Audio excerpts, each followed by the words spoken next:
Hello friends, આપણી YouTube channel game changing સાયકોલોજીમાં આપ સૌનું હાર્દિક સ્વાગત છે. આજના વિડીયોમાં આપણે આવનારી ફિલ્ડ ઓફિસરની પરીક્ષા તે ઉપરાંત ટેટની જે આવનારી પરીક્ષા છે એના માટે અને જે વિદ્યાર્થીઓનું મનોવિજ્ઞાન છે એવા વિદ્યાર્થીઓ માટે GSET તેમજ UGC નેટ અને PhDની એન્ટ્રન્સ પરીક્ષામાં મનોવિજ્ઞાનના જે વારંવાર પ્રશ્ન પૂછાય છે તો એની ચર્ચા કરીશું. આ વિડીયો નંબર 7 છે, એટલે અગાઉના વિડીયો તમે ન જોયા હોય તો જોઈ લેવા વિનંતી છે. તો આજના વિડીયોમાં મનોવિજ્ઞાનના અભિગમો જે છે તો એની ચર્ચા કરીશું. ખૂબ જ અગત્યનો વિડીયો છે મનોવિજ્ઞાનના અભિગમો. તો સૌપ્રથમ અભિગમ છે જૈવ અભિગમ. તો જૈવ અભિગમમાં કયા કયા મનોવૈજ્ઞાનિકો સંકળાયેલા છે? તો વેબર અને ફેકનર. હેલ્મહાલ્ટ્ઝ જે છે તો ઉદ્દીપક પ્રતિક્રિયા અભિગમ આપેલો છે.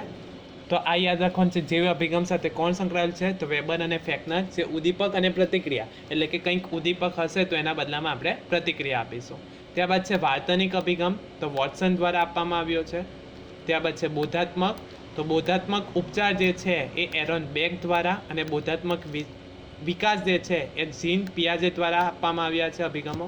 ત્યારબાદ છે માનવવાદી અભિગમ. તો અબ્રાહમ મેસ્લો જે છે એ માનવવાદી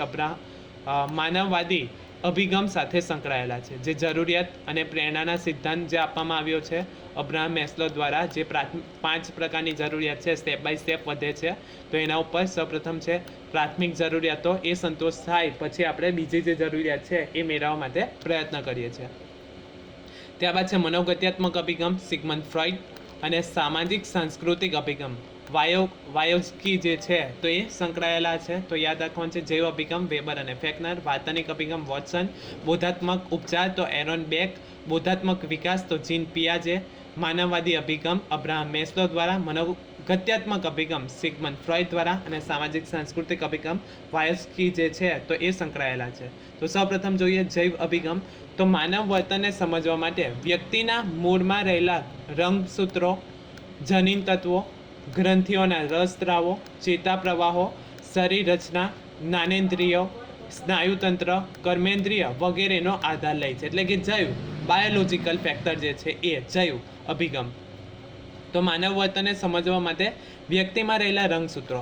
હવે રંગસૂત્ર જે છે એ માતા અને પિતા તરફથી બાળકને મળે છે. 23 રંગસૂત્રો જે હોય છે તો એ માતા અને પિતા તરફથી મળે છે. હવે 23 રંગસૂત્ર જે હશે એ માતા તરફથી મળે છે અને 23 રંગસૂત્રો તો પિતા તરફથી મળે છે. તો યાદ રાખવાનું છે કુલ કેટલા રંગસૂત્રો?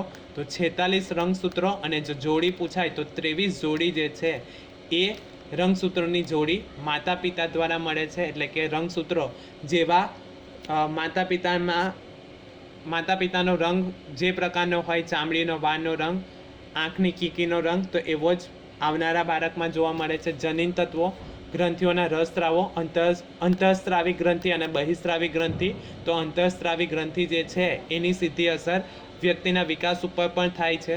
ત્યારબાદ ચેતા પ્રવાહો, શરીર રચના, જ્ઞાનેન્દ્રિય, આંખ કાન નાક જીભ અને ત્વચા, સ્નાયુતંત્ર, કર્મેન્દ્રિય વગેરેનો આધાર લે છે. પરંતુ કેટલાક આંતરિક અનુભવો અને અમુક પ્રકારના વર્તનની સમજૂતી આપવામાં આ અભિગમ નિષ્ફળ નીવડે છે. એટલે કે કેટલાક આંતરિક અનુભવો છે એ અને અમુક પ્રકારના વર્તનની સમજૂતી આપી શકતો નથી. એના કારણે આ અભિગમ જે છે એ નિષ્ફળ નીવડે છે.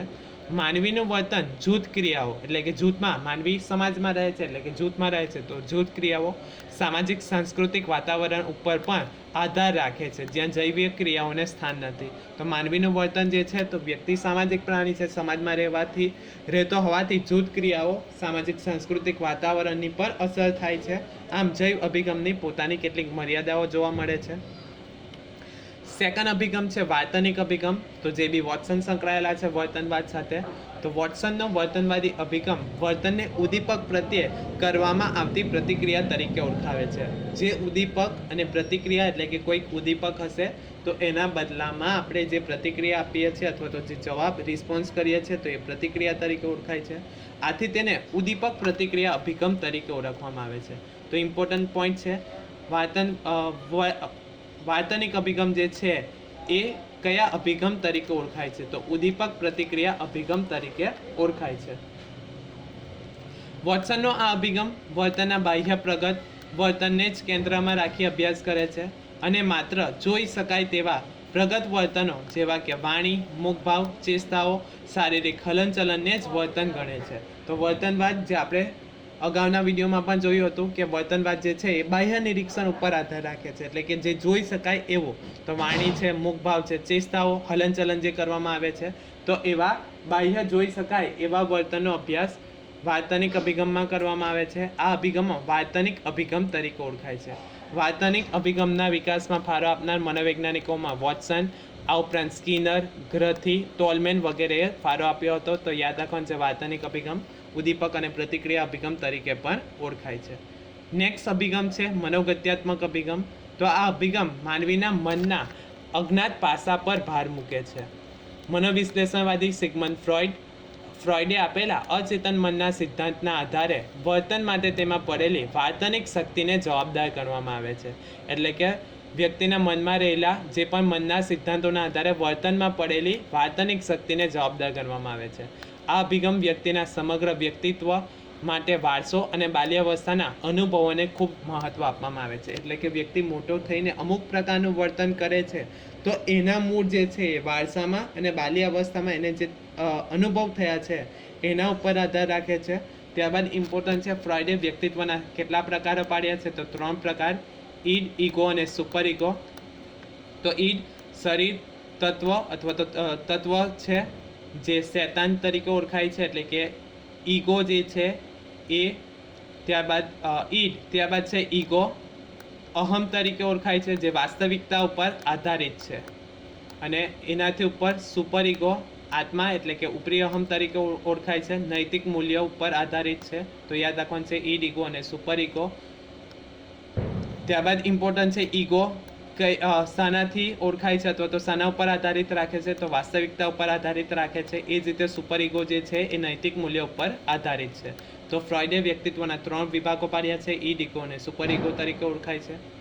નેક્સ્ટ અભિગમ છે માનવવાદી અભિગમ. તો મનોગત્યાત્મક અભિગમે દોરેલા માનવીના નિરાશાવાદી નકારાત્મક ચિત્રથી વિરુદ્ધ માનવીય અભિગમ માનવનું ચિત્ર આશાવાદી અને હકારાત્મક ઉપસાવે છે. આ અભિગમ માણસને શક્તિશાળી, ક્રિયાશીલ અને સમાજને અનુકૂળ બનીને રહેનારો અભિગમ છે. એટલે કે માનવની નકારાત્મક ચિત્રની વિરુદ્ધ માનવીનું હકારાત્મક અથવા તો આશાવાદી ચિત્ર ઉપસાવે છે, એ માનવવાદી અભિગમ છે. આ અભિગમના પ્રણેતા Abraham Maslow, Carl Rogers, Erich Fromm વગેરેને માનવામાં આવે છે. તો અહીંથી પ્રશ્ન પૂછાય છે માનવવાદી અભિગમમાં માનનારા મનોવૈજ્ઞાનિકો કયા કયા છે અથવા તો કયા નથી? તો અબ્રાહમ મેસ્લો, કાર્લ રોજર્સ અને એરિક ફ્રોમને માનવવાદી અભિગમમાં માનનારા મનોવૈજ્ઞાનિકો કહેવામાં આવે છે. તેઓના મતે માનવી એ ભૂતકાળના અને વર્તમાનના અનુભવોનું પોટલું નથી. આ અભિગમ માનવીને સ્વતંત્ર ઈચ્છા શક્તિ ધરાવનાર, સ્વવિકાસની ઈચ્છા રાખનાર, વિધાયક દૃષ્ટિ બિંદુવાળો દર્શાવે છે અને જણાવે છે કે માનવી પોતાના વર્તનને નક્કી કરવા માટે સંપૂર્ણપણે સ્વતંત્ર છે. તો માનવવાદી અભિગમ નકારાત્મક ચિત્રની વિરુદ્ધ હકારાત્મક અથવા તો આશાવાદી ચિત્ર ઉપસાવે છે. એમાં માનવવાદી અભિગમમાં માનનારા મનોવૈજ્ઞાનિકો અબ્રાહમ મેસ્લો, કાર્લ રોજર્સ અને એરિક ફ્રોમને માનવામાં આવે છે. ત્યારબાદ છે સામાજિક સાંસ્કૃતિક અભિગમ.